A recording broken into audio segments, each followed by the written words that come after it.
Hi guys! Good morning! Another day, another vlog. Magbukas tayo ng ilaw. Oh, diba? Diba? Ang liwanag. Oh, first time ko magluto sa kitchen. Kaya sabi ko, i-document natin. First time ko lumapit dito, lagi ko si mama yung nagluluto. Akala mo naman kung ano lulutuin. Prata lang po guys. Galing sa Dubai, bumili si Sisi ng prata. Prata with cheese daw to eh. Tapos ito na pala yung mga cabinet. Hindi pa talaga siya tapos-tapos. Pero ayan. Cover lang yung exhaust. And then, yung iba nalagyan na namin. Ang kulang pa yung nandiyan sa ilalim kasi may mga drawer pa yung iba.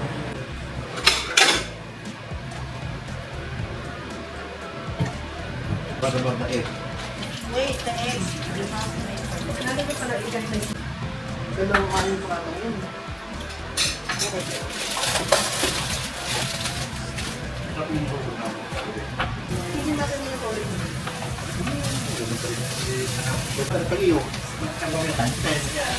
Silipong ko lang naman eh.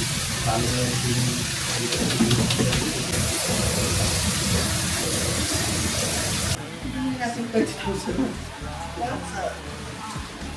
Oxygen. First time kong na-try to. The light. Para din naman siyang Yakult. Mas malaki pa. Not bad. So guys, today is Saturday, weekend. The plan dapat, magpapaayos ako ng buhok sa Bangs. Bangs Prime. Sa may SM Marikina. Doon ako nagpaayos the last time, December. And kaya lang nag-i-edit ako ng vlog. So kasing ilabas yung vlog ngayon, para may vlog for the weekend. Matagal din dun sa banks. Tapos naisip ko, 10,000 yung paayos ng buhok, yung pa-perm ng buhok. Tapos super dry pa nung dulo ko. So ayan, parang hinayang naman ako sa 10,000 for the kulot ng hair ko. Though, pag sa Dubai naman ako nagpagawa, same lang din naman. Mga 10,000 din naman yung aabutin ko.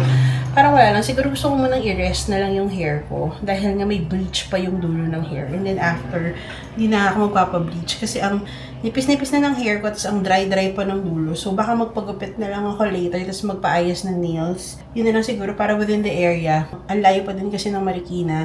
May pasok pa din si Sky. So baka sumama na lang ako kay Sisi mag-tay-tay Tiangge. And then later, merong anticipated mass dito sa subdivision. Mag-attend kami ng mass kasi nga, parang technically ito na yung last weekend namin bago kami bumalik ng Pinas. So, alam mo yun, parang kahit bago man lang kami makaalis, maka-attend kami ng anticipated mass dito. And then, tomorrow kasi magtatagitay kami. So, that's the plan bago bumalik. And then, on Monday naman, pupunta kami doon sa developer kasi kukunin namin yung copy ng title deed. And then, gusto ni Sising mag-stake sa House of Mini. So, punta kami Green Hills. So, yun yung mga agenda, mga itinerary natin bago tayo bumalik ng Dubai. So, ayun, ipapakita ko sa inyo yung home tour. I-film ko siya on Monday.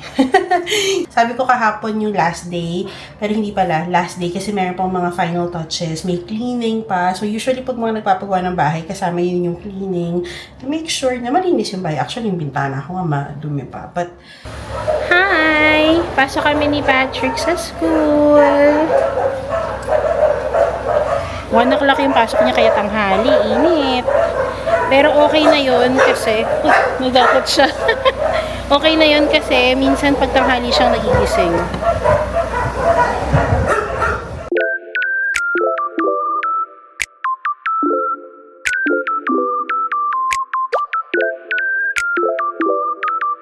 Naiwan yung project ni Sky. So, nandito kami sa SM Mangono. Pumunta sa National. Ako, andito sa Starbucks. Wala pa rin pink. Gusto niya pink.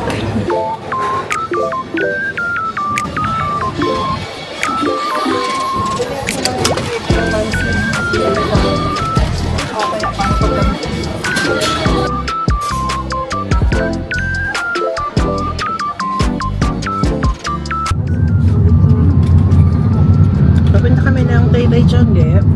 Kasi hindi pa siya nakakapunta ng Tay-Tay Tiangge simula nang dumating siya. Samahan namin siya ni Moms. And si Papa pupunta dun sa bahay sa Tay-Tay. And then si Patrick nasa school, nagdala na namin yung pang-project niya sa Father's Day. Mga 4 o'clock babalikan namin siya after din namin mag-Tay-Tay Tiangge.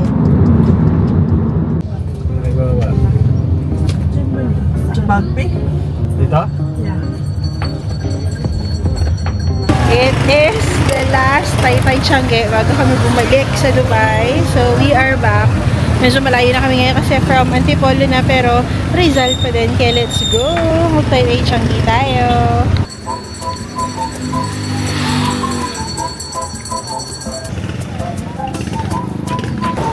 Ang ganda.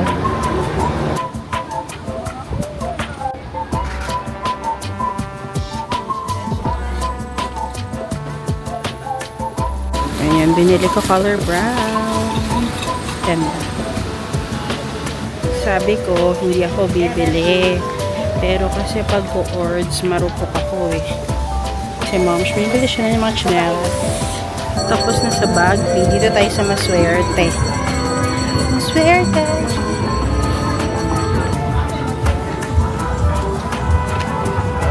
May mga shorts dito, mga overruns daw. Ayan. May mga nabili akong shorts dito.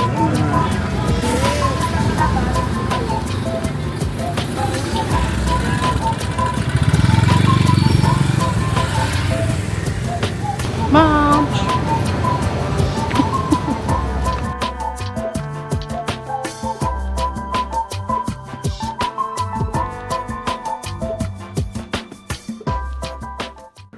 Hi, we are home. Ito yung mga napamili ko sa Taytay Changi. Syempre ko-ords, tapos pang mga ante na pangbahay, yung mga duster. So, bumili din ako noon. Pasok na tayo dito sa namin makalat pa. And officially, tapos na talaga yung nag-aayos sa bahay, yung mga aluminum, mga screens, tapos na din. Tapos kahit yung sa contractor sa bahay, tapos na. Meron kaming mga pinahabol, like lagayan ng halaman sa labas. Pag house tour, papakita ko na lang yan sa inyo. Technically, ang pending na lang namin is dun sa electrician. Meron kaming pinadagdag lang na ilaw sa ilalim ng may hagdan. Kasi di ba para may storage doon. So, yun na lang. And yung mga ibang mga ilaw na gusto ni mama, halimbawa, isa lang. Hindi 3 pin light. Hindi series. Yung connection. Basta yun. Mag-a-attend kami ng mass. May anticipated mass dito sa gazebo. Dito sa subdivision every Saturday. Attend tayo ng mass dyan. And then after, magdi-dinner kami sa Tamarlanes. Hindi na ako magpapalit. Ito na. Carry bells na to. So, ito yung nabili kong co-ord sa Taytay Changi for 350 pesos. On the pricier side siya, 350. But still okay for me kasi nga co-ords na siya. Tapos maganda yung tela niya, guys. Medyo makapal. Hindi yung manipis. Tapos may pocket siya. And gusto ko yung color. Maraming color nito. May mga green, purple, gray, ganyan. Pero gusto ko yung beige color lang niya. And minsan kasi ang tendency ko sa co-ords, parang pag nagiging pantulog, ito hindi. Kasi ang ganda ng mga stitching din niya. Yung mga accents niya, ayan, hindi naman siya pantulog. So, ayan. May siya na ba? Bongga. Nakaka-elevate mo ng look. Taytay Changi. Tapos kunwari, ganyan, no? And then yung bag ko, Diyos ko. Hindi mo tagal. O, diba? Parang nakaganyan ka lang. Aha. O, diba? Bongga. O, diba? 350 is mga 20. Diba? 22 dirhams. O, bongga. And then, the rest nung nabili ko, puro ng mga pambahay. Tapos, may mga overruns doon. Mahilig akong bumili ng mga overruns doon. Like this, mga 300 pesos na shorts. H&M daw siya, ganyan. Marami akong mga ganitong shorts din na mga napamili na. And then, puro mga, ayan. Kasi ang init, guys, diba? So, mga pang-anti na duster. Tapos, ang ganda nung tela niya. Chalis daw yung tawag sa ganito na tela. Malambot. O, diba? Ang presko-presko. Wala. Ay, may balsa din siya. Ayan. Pero, ang presko lang talaga niya. Promise. Pantulog. O. Duster ng ante. Bongga. Ito naman, I got this doon din sa sale na pinagbilhan ko ng isa. Phase 2 sa Bagpi for 120 pesos. Bumili ako ng terno na pambahay. Kasi ito din, guys. O, diba, pambahay, pantulog pwede, ang presko-presko. Diba? Pajama what? Ito na yun, guys. Ganito na ang pajama ng mga ante! Aesthetically, nice na din siya, pero presko. Ayoko kasi, guys, yung mga silk na pantulog, hindi ko bet talaga yung mga ganon. Ito, guys, ang presko-presko. Bongga to. Parang kung babalik ako sa Taytay Tiangge, bibili pa ako nito. I got this for 180 pesos, guys.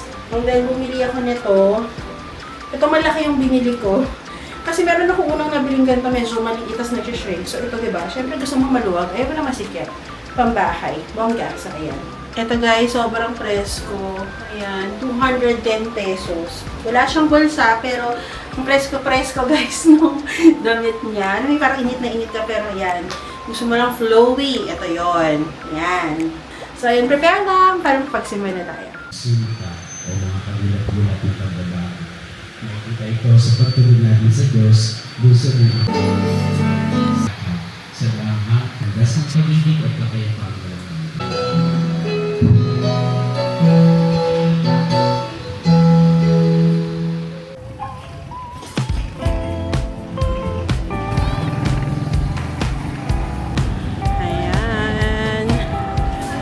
Nandito tayo sa Tamer Lane. Kasama rin si Tita Minda. And then,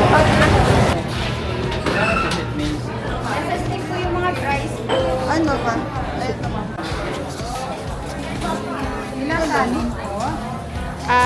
Ayan, nandito kami sa Tamer Lane. Si Papa, si Patrick, si Mama, Tita Minda, si Sisi. Alright. Hito. Sa atin. Baby ko Talagay pa. Ayan na ang mga food. Ayan. Si Minda, hello. Ayan. Hi, Father. Kamayan. Hindi ako kumakain ng hito, pero masarap naman siya. Try nyo, promise. Yan si Sisi. Thanks, Sisi, sa treat. Walang kutsara, guys.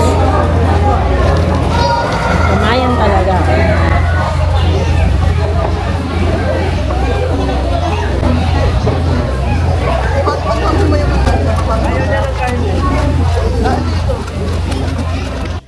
Hi guys, we are now home. Quick update pala. Doon sa Tamer Lanes, guys, hindi yun yung first time na kumain kami. And isa yun talaga sa mga kinakain namin dito sa Antipolo. So if you are within the area, sawa na kayo sa mga fast food, nagsimba kayo sa Antipolo, ganyan. Go check them out, guys. Kain kayo doon. Binayaran pala namin kanina, nasa 2.2. Less na doon yung mga senior. So, 3 senior tsaka si Sky. Yun yung binayaran namin. And madami namang kami nakain namin, soft drinks. And masarap yung mga timpla nila doon, guys. Hindi naman ganun katagal yung waiting from ordering to pag-ihaw. Siguro at most 30 minutes. Reasonable na siya. Anyways, ligpit lang tayo saglit kasi it's already 8:20 ata. It's 8:23, 8:30 yung schedule namin ng home service massage. And itong home service massage, it's Minto Home Service Massage. Dito sila based sa Antipolo. And ito yung 3rd time ko na with them. So, usually pag magpapamassage home service, go-to namin these days si Minto Massage. Meron silang Instagram, I book via yung Viber nila. Uso yung Viber dito sa Pilipinas. So, nagka-Viber na din ako bigla dahil nga yung mga transaction, kahit yung mga delivery namin ng mga gamit para sa bahay, naka-Viber, mag-message sila. Anyways, ayun. Kung serviceable ba yung area ninyo, kung magkano, kung may additional cost para sa biyahe, kasi sa amin dito wala. Free, parang kasama siya sa package. And yung 1.5, I believe 699 ba? Yung 1.5, tama ba? Or something. Basta yun yan.